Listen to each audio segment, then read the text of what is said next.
kebaikan buat kita semua. Yang ini diberikan pada Rasul, ini juga yang sama.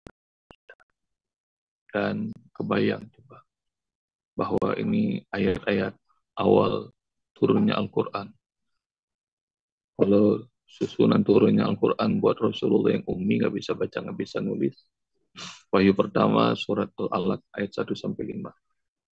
Wahyu kedua Al-Qalam, nanti ada di juz 29 juga. Wahyu ketiga Al-Muzammil, yang keempat Al-Mudaththir. Dan nanti ayah bunda cari ya, susunan turunnya Al-Quran pada Rasulullah. Dan Rasul nggak bisa baca, Rasul nggak bisa nulis, dan turunnya juga acak secara berantakan. Dan tapi nggak usah khawatir, kalau nembusnya ke hati, insya Allah nggak pakai puyeng ngafalinnya, jadi nikmatin. Dan nggak usah pakai baca, karena Rasulullah sampai wafat nggak bisa baca, nggak bisa nulis. Jadi ini teknik belajar Al-Quran yang sampai sekarang masih banyak yang antara kita ini masih belum bisa ngerti gimana Al-Quran bisa dinikmati pakai hati. Apalagi yang jereng itu, yang lirik-lirik itu tidak bertaubat itu. Nikmatin. Jadi itu bukti bahwa Al-Quran turun sama Rasulullah itu secara acak. Al-Quran yang sama, ayat yang sama, huruf yang sama, harokat yang sama, bunyi yang sama, juga hari ini hadir pada kita. Dan kalau khitab, kalimat yang ditujukan pada Rasulullah, maka itu juga berlaku buat umat. Selagi tidak ada batasan. Kalau kalimatnya Allah alam nasrah lakal sadraka wa ta'ana anka wizrak alladhi anqadha dhahraka wa rafa'na laka dhikrak, itu ayatnya semuanya berlaku pada Rasul, meskipun pakai K gitu. Alam nasrah lakal sadraka wa ta'ana anka wizraka, yang artinya kamu. Tapi hal yang sama juga berlaku pada kita. Kalau Allah perintahkan pada Rasulullah qiyamul lail, perintah itu juga buat kita. Kalau Allah perintahkan infak, jihad, sedekah pada Rasulullah, itu juga berlaku buat kita. Kecuali kalau ada batasan. Seperti Rasul istrinya lebih dari 4 dalam surah Al-Ahzab, itu dikasih tahu batasannya Rasulullah. Khalisatan laka min dunil mu'minin. Itu hanya untukmu Muhammad, tidak berlaku untuk kaum beriman. Jadi lebih dari 4, nah itu hanya boleh buat Rasulullah. Kita cari, kayaknya bunda pada semangat langsung nyari ini. Ayat ini berlaku hanya untuk Rasulullah. Tapi buat yang kaum mukminin laki-laki boleh poligami 4 maksimal. Jadi lebih dari 4 itu hanya berlaku buat Rasulullah. Selebihnya kalau ada ayat khusus buat Rasulullah, maknanya juga buat umat Rasulullah sallallahu alaihi wasallam. Baik ayah bunda, ya yuhal muddathir, wahai orang yang berselimut, fa'andir, bangun dan berilah peringatan. Rabbaka fakabbir, Rabbmu agungkan, besarkan, bertakbirlah. Wa thiyabaka fatahhir, dan bangunlah dan pakaianmu bersihkanlah. Ayah bunda, nanti bekal dakwah, bekal perjuangan dikasih tahu sama Allah Subhanahu wa taala. Di saat mulai dikasih amanah yang besar untuk dakwah, di saat ada momen-momen perjuangan. Nah, kalau lagi berjuang, sekarang Bos Bob juga lagi berjuang lagi di Cianjur. Nah, ini dikasih tahu sama Allah. Jadi kasih tahu juga kepada semua kita, diri kita yang sedang berjuang, atau anak-anak kita yang sedang berjuang, atau saudara-saudara kita yang sedang berjuang. Nih, resep dari Allah langsung. Ya yuhal mudathir kum fa'andir. Wahai orang berselimut tuh berselimut dengan masalah, berselimut dengan beban hidupan, berselimut dengan macam-macam. Tidur sudah mulai agak susah, maka satu qiyamul lail, fa'andir, dan beri peringatan. Satu, qiyamul lail. Yang kedua, beri peringatan. Maknanya kalau kata kawan-kawan senang berdakwah, maka makna memberi peringatan itu seperti melempar bola ke dinding. Ayah bunda ngerti nggak melempar bola ke dinding? Baliknya pasti ke kita juga. Maknanya, yuk niatin dakwah, tapi sebelum memperbaiki orang lain, nanti kita beresin dulu diri kita. Jadi kalau pengen ajak orang sholat, maka insya Allah sholat dulu, baru ajak orang sholat. Atau ajak orang sholat, maka lama-lama kita malah jadi makin rajin sholat. Belum rajin qiyamul lail, bikin aja program qiyamul lail, muhasabah, maka ntar jadi makin rajin. Jadi jangan khawatir, biasanya banyak di antara kita ini yang nggak mau ngajar, karena apa? Karena ilmunya belum cukup, Ustaz. Kata Rasulullah, balighu ani walau ayah. Sampaikan dari diriku meskipun satu ayat. Jadi ayah bunda ini sudah dapat dari Allah dan Rasulnya udah banyak surat. Jadi sampaikan. Dan ini juga ayat ini turun Rasulullah juga belum banyak. Jadi itu Al-Alaq, Al-Qalam, Al-Muzammil, Al-Mudathir. Tapi perintah Allah fa'andir, beri peringatan. Jadi untuk bisa punya bekal dakwah, melakukan perjuangan, amalan pertama qiyamul lail. Kalau bisa qiyamul lail jangan lepas, jangan putus. Yang kedua,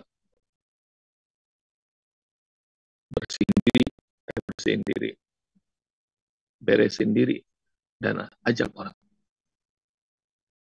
Beresin diri dan ajak orang. Warabbaka fakabbir, dan agungkan Allah. Agungkan Allah. Sebelum mengagungkan Allah, saya baru teringat nih, diingatkan Allah barusan. Ada amalan yang dilakukan oleh sahabat saya, Pak Ari Ginanjar. Pak Ari Ginanjar nih, founder dan penemu ESQ. Ayah bunda barangkali sudah pernah ikutan. Dan beliau itu dapat amanah dari Allah. Ada yang wakaf tanah di Jalan TP Simatupang, lalu beliau mau bikin ESQ Tower. Dan ayah bunda, mahal, duitnya banyak, tapi Allah tahu kapasitas. Jadi Allah titipkan kapasitas kepada hamba yang Allah suka. Meskipun uangnya nggak ada, maka lakukan. Jadi rasakan kepantasan diri. Jadi mau beri yang terhebat buat Allah Subhanahu wa taala. Dan Pak Ari sering bilang, ini satu-satunya masjid di Indonesia, mungkin di dunia, yang tertinggi di atas permukaan tanah, di 20, lantai 27 masjidnya. Jadi kalau di TPC Matupang, apalagi dilihat dari langit, itu atapnya dari 4 sisi ada lafaz Allah. Nyala kalau malam hari. Dan ayah bunda sekalian rahmati Allah Subhanahu wa taala. Nah, ini ceritanya Pak Ari, nanti boleh di googling, ada di IG-nya beliau, ada di TikTok, ini viral. Waktu ngebangun menara ESQ itu, saya habis segala macam bingung. Tapi ayah saya ngasih tahu satu amalan. Ari, kalau kamu lagi jalan kemana aja, kamu ngeliat ada masjid yang lagi dibangun, ada orang yang lagi susah, ada orang segala macam. Pokoknya 5 detik pertama kamu keluar dari rumah, apa yang kamu lihat, doain.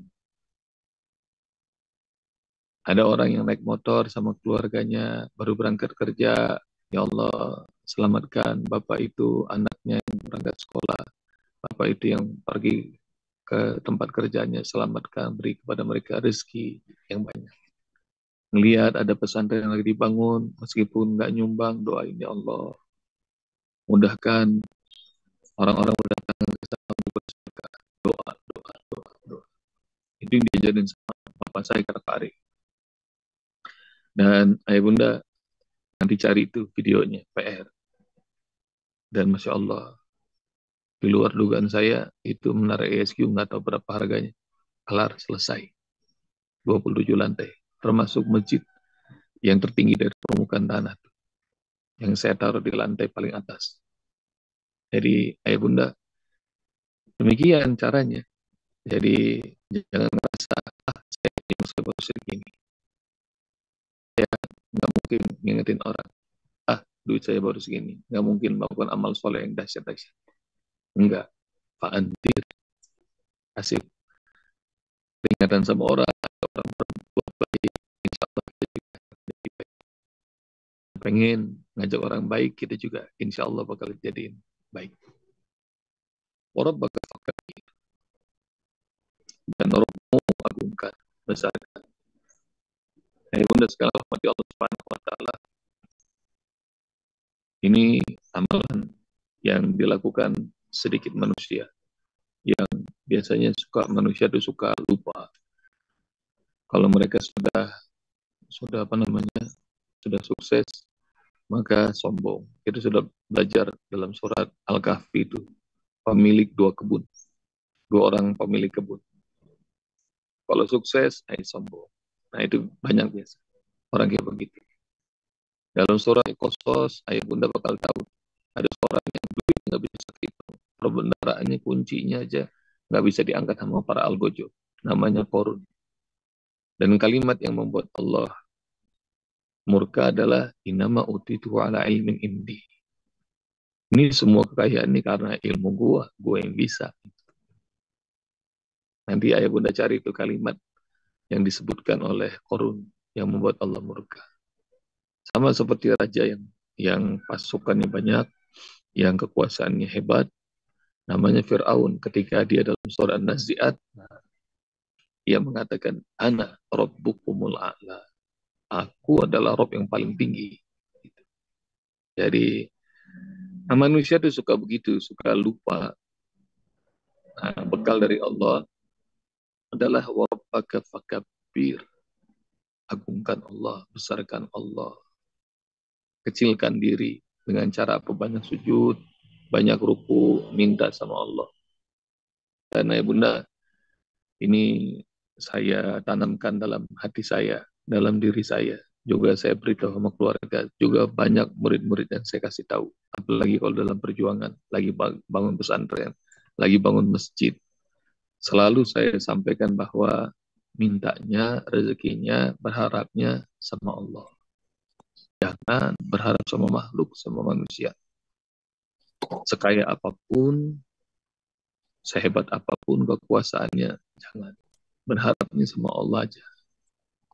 Jadi warabbaka fakabbir. Ibrahim alaihissalam.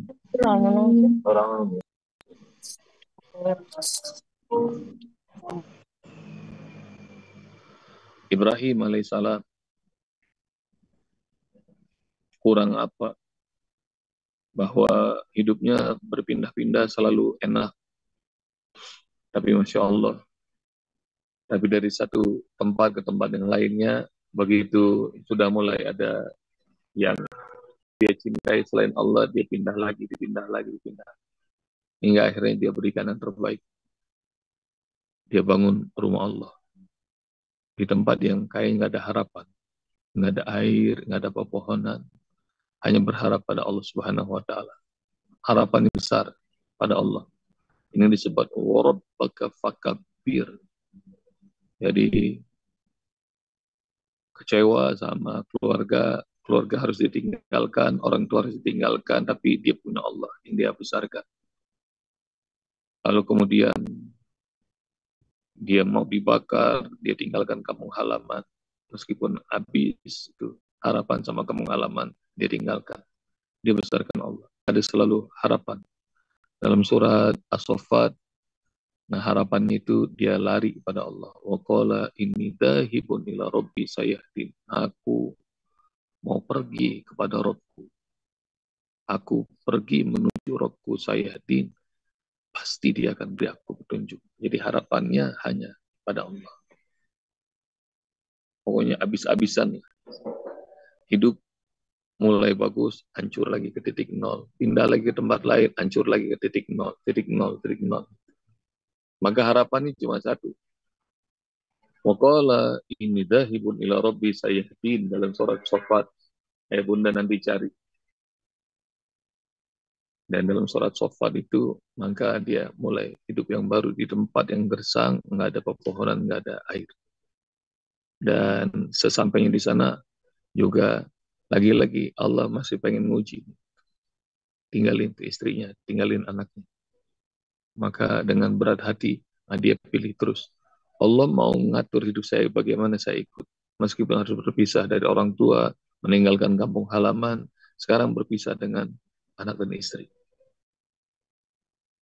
Nah, jadi nggak ada harapan lain kecuali Allah. Tapi lihat ayah bunda, semua amal ibadah yang kita lakukan kayaknya ngikutin milahnya cara hidupnya Ibrahim.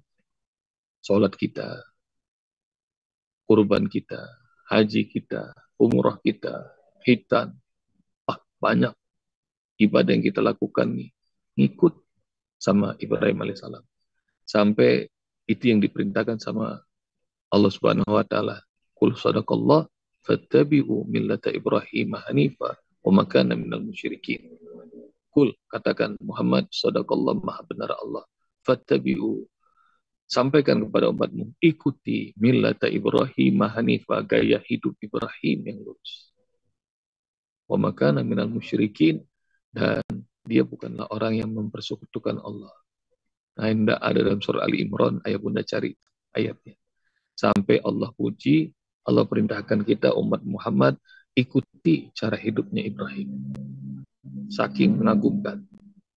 Jadi nggak ada tuh yang dia yakini, yang dia harapkan, yang dia sandarkan hidupnya, yang dia rindukan, yang dia dambakan kecuali Allah. Allah aja yang dia besarkan. Jadi yang disebut warabbaka fakabir, besarkan Allah, besarkan Allah, besarkan Allah. Hidupnya buat Allah, matinya buat Allah. Agar mudah-mudahan kita belajar begitu ayah bunda. Harta kita buat Allah, tenaga kita buat Allah, pikiran kita buat Allah. Ini disebut warabbaka fakabir, maka agungkan Rabbmu. Dan tapi karena ini khitabnya Allah lagi bicara sama Muhammad SAW yang baru diangkat jadi Rasul, maka engkau juga Muhammad harus besarkan Allah meskipun hidupmu di up and down, naik turun, dibanting, diusir, diboikot, diperangi, besarkan Allah, besarkan Allah, besarkan Allah. Maka doa yang diajarkan Allah Subhanahu wa taala begitu diusir, Rabbi adkhilni mudkhala sidqin wa akhrijni mukhraja sidqin waj'al li min ladunka sultanan nasira. Diajarkan langsung oleh Allah ketika Muhammad hatinya hancur, diusir dari kampung halamannya sendiri, Mekah. Wa Rabbi adkhilni mudkhala sidqin. Katakan Muhammad, doa ini, Rabbi ya Rabbu adkhilni mudkhala sidqin.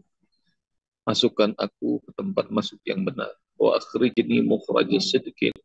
Keluarkan aku dari tempat keluar yang benar. Waj'al li min ladunka sultanan nasira. Dan buat untukku ya Allah dari sisimu kekuasaan yang menang. Hatinya hancur, diusir dari kampung halaman, tapi doanya sama Allah dia kasih tahu tuh, berikan kepadaku kekuasaan yang menang. Ini kayak nggak masuk akal ya bunda. Tapi kan Allah maha tahu, meskipun kita nggak tahu. Rasul aja nggak tahu, diajarin doa itu. Dan selang cuma 8 tahun kemudian, ya bunda, Mekah kembali lagi ke pangkuan Rasul dan kaum muslimin tanpa perang. Nyaris tanpa perang. Jadi gampang banget. Hati hancur, ayah bunda, tapi warabbaka fakabbir. Robmu agungkan. Pokoknya sandarkan rindumu, kedambaanmu, kecintaanmu. Semuanya hanya buat Allah. Wasiyabaka fatahir. Dan sekarang mulai bersih-bersih. Karena engkau orang pilihan. Sampai pakaian juga harus suci. Maka kalau lagi dekat sama Allah Subhanahu wa taala, semuanya harus suci, ayah bunda. Harus suci bagaimana? Sebab satu, mulazamah wudu. Jadi biasakan wudu dalam kondisi apapun, di sholat maupun di luar sholat. Jangan pernah hadas. Bagi yang mampu ya bunda. Dan sabda Rasulullah SAW, wala yuhafid ala wudu illa mu'min. Kalau kalian melihat ada orang yang senantiasa jaga wudunya, saksikan. Itulah orang beriman, kata Rasulullah. Jadi kalau pengen tahu orang beriman yang berkualitas, wudunya mulazam. Jadi wudu terus dalam kondisi apapun wudu. Kecuali kalau lagi junub. Kecuali kalau lagi haid. Jadi wudu. Biasakan wudu. Jadi harus bersih-bersih diri. Yang kedua, ayah bunda, pastikan makanan, minuman, pakaian, suci. Nggak boleh ada yang haram. Kalau pengen dekat sama Allah Subhanahu wa taala. Nanti ayah bunda bakal cari tuh hadis. Rasulullah SAW. Sebentar Pak lagi ngaji. Rasulullah SAW bilang dalam sebuah hadis, ada orang yang yutilu safar. Dia melakukan safar yang panjang, as'asa wa akbar. Dia lusuh, dia kehabisan bekal. Yamudu yadayhi sama. Bayangin, dua kondisi, satu safar, doa mustajab. Yang kedua, kehabisan bekal, terdesak. Ini yang disebut motor. Dua kondisi ini, kalau doa pasti diijabah. Terus kata Rasulullah, yamudu yadayhi sama. Dia ngangkat tangan tinggi-tinggi pada Allah Subhanahu wa taala.